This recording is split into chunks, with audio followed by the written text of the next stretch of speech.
Bapak Ibu yang berbahagia, kali ini kita akan membahas persiapan awal tahun ajaran baru 2022-2023 sekaligus menyambut penerapan kurikulum Merdeka. Tentu bagi sekolah yang sudah menerapkan kurikulum ini, khususnya sekolah penggerak, persiapan ini tinggal melanjutkan lagi. Namun bagi sekolah yang akan melaksanakan kurikulum Merdeka tahun ini, baik kategori mandiri belajar, mandiri berubah, dan mandiri berbagi, hal ini sangat penting. Pertanyaan besarnya adalah apa yang harus dipersiapkan guru dalam implementasi kurikulum tersebut. Dalam hal ini kita akan membahas, di sini sudah kami buatkan, ada 14 persiapan guru awal tahun ajaran baru 2022-2023, ini dalam rangka menyambut kurikulum Merdeka atau implementasi kurikulum Merdeka. Apa saja itu Bapak dan Ibu? Mari kita lihat. Pada prinsipnya persiapan guru kita hanya seputar 3 ya, yaitu adanya perangkat ajar, kalau dulu ini adalah perangkat pembelajaran, kemudian kita memahami nantinya dan boleh melaksanakan pembelajaran paradigma baru, kemudian adalah pelaksanaan penyusunan dan pelaksanaan asesmen. Nah, 3 persiapan ini masing-masing guru harus dipersiapkan dengan matang, sebab memang ini tidak mudah karena perlu penyesuaian dan juga perlu menambah literasi sehingga informasi-informasi yang terbaru berkaitan dengan kurikulum Merdeka ini dapat direncanakan dan juga dapat diimplementasikan. Baik Bapak dan Ibu guru, mari kita coba lihat bagaimana mempersiapkan perangkat ajar tersebut. Jadi kita akan mulai yang pertama perangkat ajar, karena ini menyangkut perencanaan. Tanpa perencanaan kita tidak bisa melaksanakan dengan baik proses pembelajaran. Nah, bagaimana kita mempersiapkan perangkat ajar itu? Pertama, kita ada 6 persiapan dalam perencanaan ini. Yang pertama, melakukan analisis terhadap capaian pembelajaran. Jadi, kalau dulu kita KI, KD, sekarang namanya capaian pembelajaran. Nanti kita lihat apa penjelasannya. Yang kedua, guru merumuskan tujuan pembelajaran. Jadi tidak seperti yang lama dari KI ke KD, KD ke indikator ke tujuan. Kita dari CP nanti bisa langsung menurunkan tujuan pembelajaran setelah kita lakukan analisis terhadap CP tersebut. Kemudian yang ketiga adalah menyusun alur pembelajaran, yaitu ATP. Alur, ini kami perbaiki, alur tujuan pembelajaran atau ATP. Nah, yang keempat adalah mempersiapkan asesmen diagnostik atau materi tes prasyarat, baik itu yang bersifat kognitif maupun non-kognitif. Kemudian ada penyusunan atau menyusun modul ajar, ini pengganti daripada RPP, dan ini yang paling penting karena inilah dokumen yang harus kita pegang dalam melaksanakan proses pembelajaran maupun penilaian. Yang keenam adalah menyusun bahan ajar. 6 dokumen ini atau persiapan ini harus betul-betul dilakukan oleh guru sehingga mampu nanti menerapkan kurikulum Merdeka itu di depan kelas, tentunya secara bertahap. Nah, cara membuat dokumen tersebut bagaimana? Nah, tentunya itu yang menjadi pertanyaan. Nah, yang pertama sekali kita memperoleh atau miliki capaian pembelajaran yang bisa kita ambil dari keputusan Kepala Badan Standar Kurikulum dan Asesmen Pendidikan Kementerian Pendidikan, Kebudayaan, Riset, dan Teknologi nomor 08 HKR 2022. Ini boleh di-download dan saya kira sudah tersedia di grup WhatsApp itu masih banyak dan juga boleh diminta dari sekolah. Setelah itu baru kita lakukan nanti analisis CP. Nah, analisis CP ini contoh format dan tidak begitu mengikat. Jadi, capaian pembelajaran kita isikan yang kita ambil dari BSKA tadi. Kemudian dari capaian pembelajaran itu kita identifikasi kompetensi. Jadi kita isikan. Kita ingat, Bapak dan Ibu, ketika kita bicara soal kompetensi, selalu ada pengetahuan, kemudian keterampilan dan sikap. Kemudian kita isikan konten, itu ruang lingkup materi yang akan kita berikan, kita belajarkan kepada peserta didik. Kemudian juga kita identifikasi nanti dimensi profil pelajar Pancasila. Ada 6 dimensinya. Kemudian berdasarkan kompetensi, kemudian ada konten, sudah ada dimensi profil pelajar Pancasila.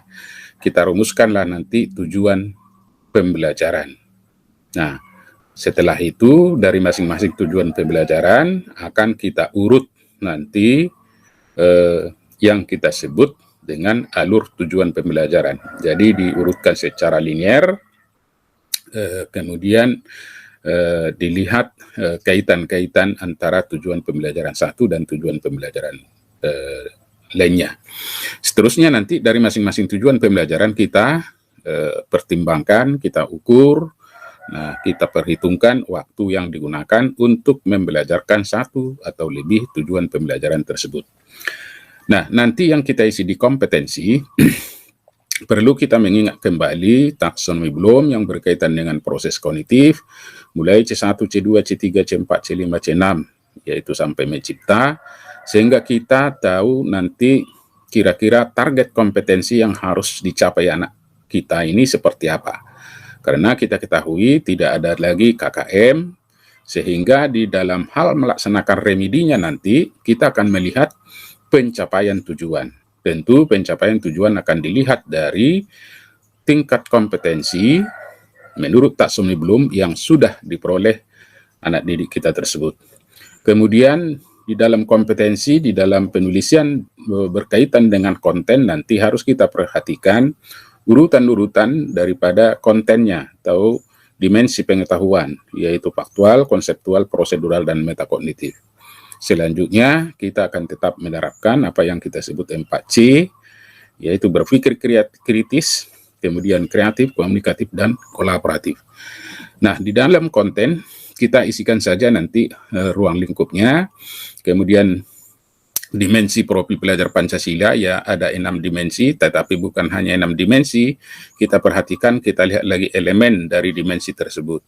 Jadi ketika capaian pembelajaran ada sikap atau bagian dari profil Pancasila itu, nah itu dimensi, termasuk dimensi apa dan elemennya seperti apa. Nah ini yang disebut dengan analisis capaian pembelajaran. Format ini tidak mengikat, bisa dikembangkan, bisa juga langsung dibuat ATP-nya di sini sehingga tinggal memindahkan. Namun untuk sederhananya ya cukup saya kira yang 5 kolom ini. Setelah kita lakukan analisis terhadap capaian pembelajaran, maka nanti kita merumuskan tujuan pembelajaran. Nah, tujuan pembelajaran itu selalu ada 3 di sana yang harus diperhatikan. Pertama ada kompetensi, yang kedua ada konten, yang ketiga ada variasi. Walaupun di dalam perkembangannya, karena kita masih bertahap, untuk variasi memang tidak harus dipaksakan dulu. Jadi yang penting tujuan pembelajaran itu sudah ada, memiliki kompetensi dan konten itu yang paling utama. Variasi boleh dibuat dan boleh tidak. Nah, di dalam kompetensi kita harus menggunakan KKO. Kemudian konten harus kita perhatikan tingkatan materi, itu tadi mulai dari faktual, konseptual, prosedural, dan metakognitif. Sedangkan variasi itu berkaitan dengan 4C, critical thinking, collaborative communication, dan kreatif.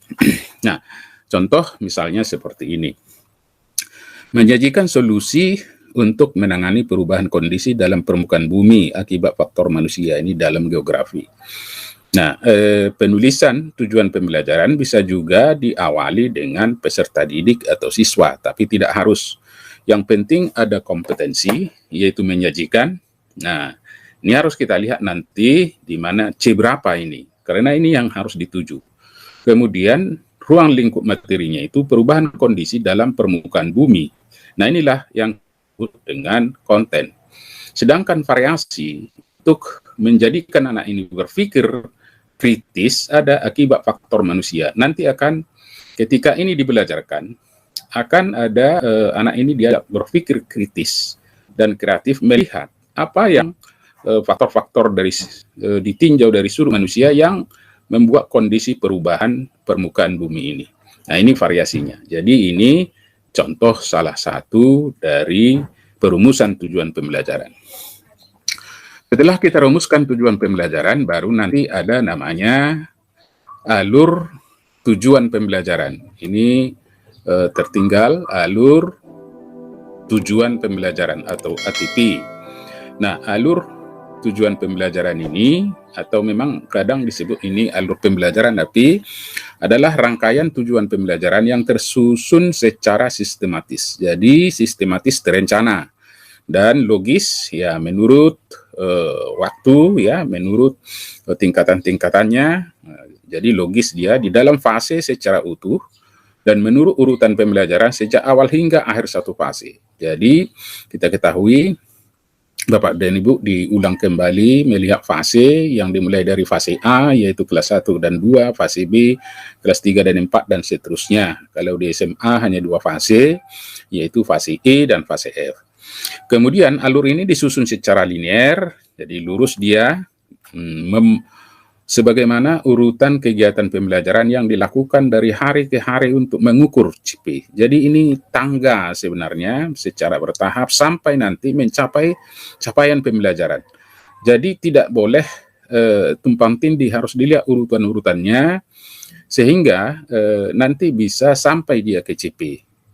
Nah, kalau sempat terbalik urutan-urutannya, itu lagi tidak benar. Misalnya aturan ada materi yang sangat dasar atau esensial, taunya itu kemudian diberikan setelah ada materi-materi selanjutnya itu kurang tepat. Maksudnya ada materi itu memang yang pendekatannya secara hierarki. Contohnya konsep B tidak bisa dipahami sebelum konsep A. Nah, memang walaupun ada materi itu yang pendekatannya juga sipural, yang tidak begitu memperhatikan jenjang urutan-urutan materi. Nah, ini yang disebut dengan alur tujuan pembelajaran. Jadi kita bisa namai TP1, TP2, TP3, dan nanti sampai akhir fase di kelas 1, umpamanya kalau di SD ya, dan kemudian diawali lagi nanti dari awal fase di kelas 2. Nah, mari kita lihat penjelasannya. Langkah-langkah menyusun alur tujuan pembelajaran itu pertama, tadi lakukan analisis CP pada fase tertentu sudah, yaitu kita ambil CP-nya, kemudian kita analisis. Kemudian kita lakukan identifikasi kompetensi sudah, yaitu mengenali kompetensi apa yang harus target pencapaian anak. Kemudian kita rumuskan tujuan, setelah itu kita identifikasi lagi dan sub elemen profil Pancasila sudah. Kemudian baru kita susun tujuan pembelajaran itu secara linear atau urutan kegiatan. Baru nanti kita buat di awal fase A umpamanya tujuan pembelajaran 1, kemudian tujuan pembelajaran 2, tujuan pembelajaran 3. Bisa saja nanti urutannya ini ada tujuan pembelajaran yang saling terkait. Nah, saling terkait materinya juga sehingga bisa didekatkan. Nah, itu penamaan indeks 1, 2, 3 dilihat dari keterkaitan antar materi dan juga target yang dicapai. Nah, kemudian nanti akhir fase A umpama baru kita kembali lagi nanti ke fase A untuk kelas 2. Ini kan kelas 1 untuk kelas 2. Dan selanjutnya ini contoh ya, nanti dan Ibu dibaca lagi tujuan penyusunan alur tujuan pembelajaran. Nah, apalagi yang mau kita persiapkan? Kemudian kita persiapkan lagi yang kita sebut dengan asesmen diagnostik. Ini ada 2, ada diagnostik kognitif dan juga ada tes asesmen diagnostik non kognitif. Ini tersendiri. Dilihat dari YouTube, ini tidak nampak, ada YouTube, nanti akan kami sertakan link di deskripsi video ini. Kemudian yang kelima, kita membuat modul belajar. Nah, modul belajar ini pengganti RPP, tapi tidak berarti kalau Bapak dan Ibu masih mau membuat RPP, boleh-boleh saja, ya. Tetapi juga harus dimiliki modul ajar. Nah, supaya lebih teknis diturunkan lagi ke RPP, itu boleh-boleh saja.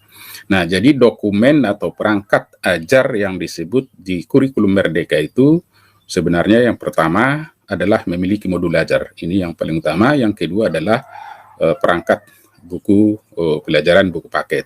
Jadi yang dua ini sebenarnya yang disebut perangkat ajar. Nah, di dalam modul ajar itu tentu ada nanti bahan ajarnya, ada lagi sebelum membuatnya ada lagi analisis capaian pembelajaran. Nah, itu yang rentetannya. Tapi dokumennya cukup modul ajar dan buku paket yang digunakan, buku ajar. Nah, kita lihat modul ajar ini dibagi tiga.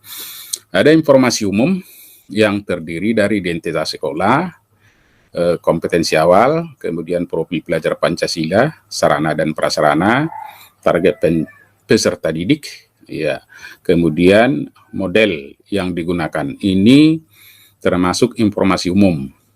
Nah, kemudian ada lagi informasi inti yang harus dijelaskan di modul ajar, terdiri dari tujuan pembelajaran, pemahaman bermakna, ada pertanyaan pemantik, ada kegiatan pembelajaran, ada asesmen, kemudian pengayaan dan remedi, kemudian ada refleksi peserta didik dan guru. Jadi refleksi ini tidak boleh tertinggal.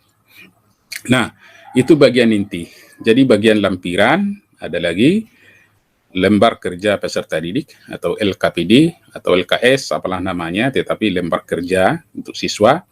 Kemudian bahan bacaan guru dan peserta didik disertakan, kemudian ada glosarium, dan yang terakhir adalah daftar pustaka. Ini ada satu tertinggal, daftar pustaka. Kemudian sistematika ini boleh dikurangi atau ditambah, tetapi disarankan bahwa bagian kegiatan inti ini ya dipertahankan, karena ini menjadi inti di dalam proses pelaksanaan pembelajaran dan juga asesmen. Nah, inilah modul ajar, lengkapnya bisa ditonton di dalam video modul ajar di channel YouTube ini, di sentra kompetensi ini, untuk lebih paham kita tentang penyusunan modul ajar. Nanti linknya akan kami sertakan. Kemudian persiapan bahan ajar, kita ketahui bahan ajar itu bisa bahan ajar cetak, bisa bahan ajar non cetak. Misalnya bahan ajar cetak adalah LKPD, presentasi, diktat modul, dan sebagainya. Kemudian bahan ajar non cetak bisa juga video, tape recorder, LMS, internet, dan CD, dan sebagainya. Nah, ini disertakan sebenarnya bagian yang tidak terpisahkan dari modul ajar. Nah, ini kalau memang LKPD ya dilampirkan, lampiran daripada modul ajar.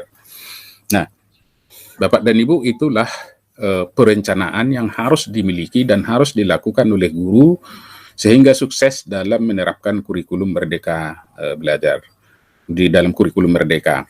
Tentunya ini tidak mudah, secara bertahap, itu bisa dipelajari oleh Bapak dan Ibu. Tentu gambaran secara umum yang pasti 6 persiapan ini harus kita lengkapi sebelum kita menerapkan kurikulum Merdeka tersebut. Kemudian apa yang harus dipersiapkan dalam pembelajaran paradigma baru? Nah, ada beberapa hal yang harus kita pelajari. Kalau tadi di perencanaan, ini pelaksanaan. Nah, dengan pembelajaran paradigma baru. Ada 5 persiapan pembelajaran ini. Pertama, harus memahami atau guru memahami konsep pembelajaran paradigma baru. Nah, ini sangat penting sekali sehingga tidak salah mengelola proses pembelajaran. Yang kedua, memahami apa itu penyesuaian pembelajaran dengan capaian pembelajaran dan karakteristik peserta didik. Ini nanti penerapannya tentang pembelajaran berdiferensiasi. Kemudian memahami konsep pembelajaran berdiferensiasi dan implementasi diagram Freire. Ini Bapak dan Ibu sudah ada sebenarnya di videonya di dalam channel ini, tetapi nanti untuk proses pembelajaran ini akan dibahas tersendiri. Itu yang ketiga. Yang keempat, memahami prinsip-prinsip pembelajaran paradigma baru, kemudian memahami berbagai model pendekatan metode yang bervariasi. Dan yang terakhir tentu setelah itu dipahami secara konsep, tinggal lagi menerapkan pembelajaran paradigma baru tersebut di kelas yang menjadi tanggung jawab Bapak dan Ibu. Nah, ini bagian penting yang harus kita pahami di dalam proses dalam melaksanakan pembelajaran itu di depan kelas. Kemudian yang ketiga, apa yang harus dipersiapkan dalam asesmen? Di sini ada beberapa hal yang harus kita persiapkan. Pertama, memahami dulu konsep asesmen dalam kurikulum Merdeka. Nah, mulai asesmen ini memang ada 3, asesmen diagnostik, asesmen formatif, kemudian ada sumatif. Kemudian KKM lagi tidak ada, kita dalam melaksanakan remedi nanti berdasarkan pencapaian tujuan pembelajaran. Nah, ini harus dipahami. Yang kedua, prinsip pelaksanaan asesmen itu harus betul-betul dipahami guru sehingga tidak salah memberikan. Jadi tidak istilah ulangan harian, pas, semester, memang istilah itu tidak begitu populer lagi atau tidak digunakan di kurikulum Merdeka. Kemudian kita mampu nanti menyusun asesmen, baru melaksanakan asesmen. Tentu 1, 2, 3 ini yang sangat penting dipersiapkan dulu secara keilmuan, baru setelah itu dapat nanti melaksanakan asesmen. Nah, untuk pelaksanaan pembelajaran kurikulum Merdeka dan pelaksanaan asesmen nanti akan bisa Bapak Ibu tonton di video bagian 2 dalam